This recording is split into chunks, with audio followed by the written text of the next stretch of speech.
On to the first of two key mountain stages which will help to determine the outcome of this 79th Vuelta. Ben O'Connor's been wearing the red jersey since he won stage 6, but Primož Roglič would love to take it off his shoulders today on the Alto de Moncalvillo. Defense or attack? Defense, I guess. Today is really, really important, to be honest. It's I think tomorrow's a day that I'm actually really looking forward to. So today's a day where I really have to be my best. You know, it's only 5 seconds to Roglič. You then have Enric and Carapaz there, so the battle for the podium is going to be pretty tight. This climb suits him well, also the stage suits him, the final. Yeah, he won 4 years ago, and probably we will try to repeat today, but it depends how the race goes. Confident? Yeah, pretty much strong. We have a good team, so yeah, we're very confident. The battle promises to be intense, and not just for the riders who are eyeing up overall victory. We're going step by step. We'll take the last few days as they come. Today is likely to be an uphill sprint, I would say, and that's the kind of finish I like. You have to be up there. I think there will also be lots of riders trying to spoil the party by attacking to gain places overall. Some climbers have already given up their GC ambitions, but that doesn't mean they can't finish this Vuelta on a high note.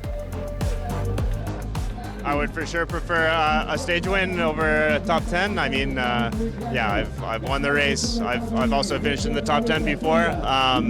So yeah, trying to win a stage would give me more satisfaction. But yeah, it's also nothing to shake your head at being in the top 10 of a Grand Tour.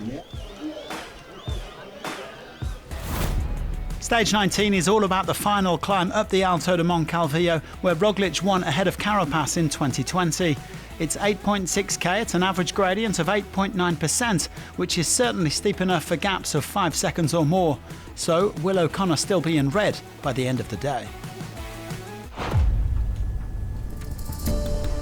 5 minutes and 6 seconds, 5 seconds for the riders who are in the breakaway. After several attempts, a group of 5 men went up the road and opened up that 5-minute gap.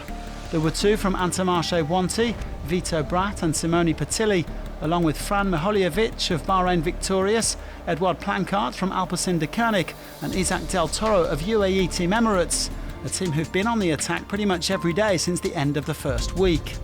One of Del Toro's teammates, Jay Vine, needed some treatment after crashing early in the stage. The Australian also hit the deck on stage 13, but he's gritting his teeth after 2 consecutive DNFs at La Vuelta. The peloton was being led by Red Bull Bora Hansgrohe, who were making no secret of the fact that they wanted to set this up for Roglič, the Slovenian targeting another win on Moncalvillo. The average speed remained high, over 44 km an hour, as they approached the first climb of the day, the Puerto de Pradilla, a fairly straightforward affair of 5.2k at 4.8%. At this point, the gap to the break was around 3 minutes. Clearly, this wasn't going to be their day. 3 minutos 25 segundos. There we are, we commence the Puerto de Pradilla, this third categorised climb. It's a nice steady climb. Miholjevic leading the way over the summit with the peloton still at just under 3 minutes. Red Bull and Movistar then decided to up the tempo on the descent, causing splits and a bit of panic in the peloton. Matthias Skjelmoser was the biggest name caught on the wrong side of it, but his Lidl Trek team went to work and brought things back together. The gap was now down to under 2 minutes. 1 minuto 45 segundos. 5 then became 4 at the front, with Bratt dropping back.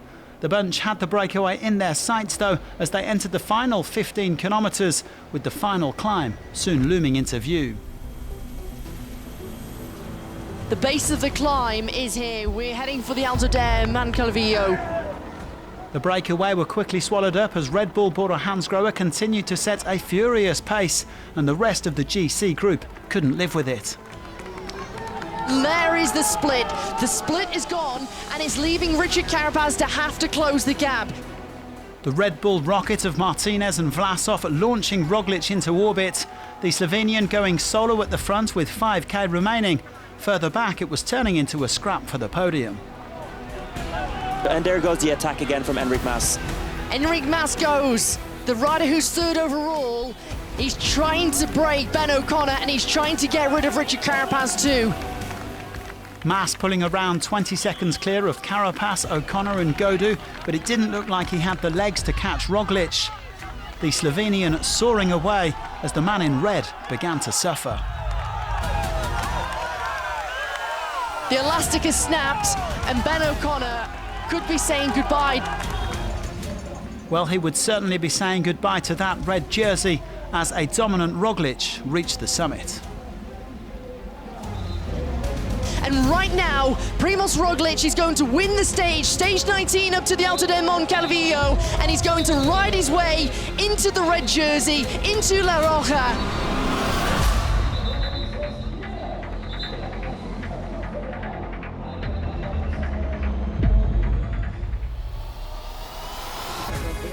Red Bull spent the whole day teeing it up and Roglic finished the job in style, making it back-to-back wins on Moncalvillo.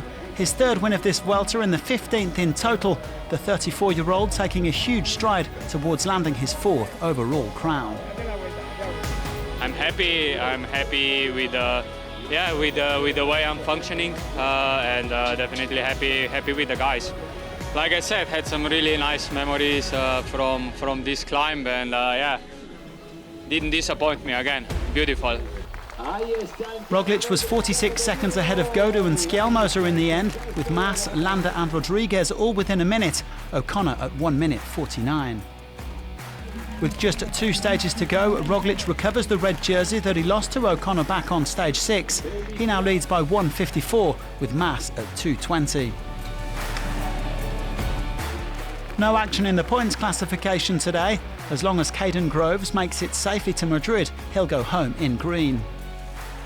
UAE are in pole position to win the mountains classification with Soler or Vine, but there are lots of points available tomorrow, so keep an eye on Castrillo.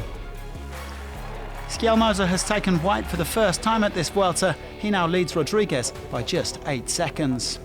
Tomorrow there are 7 climbs, including a summit finish on Picon Blanco. Don't miss it, join us again on Saturday, and thanks for watching.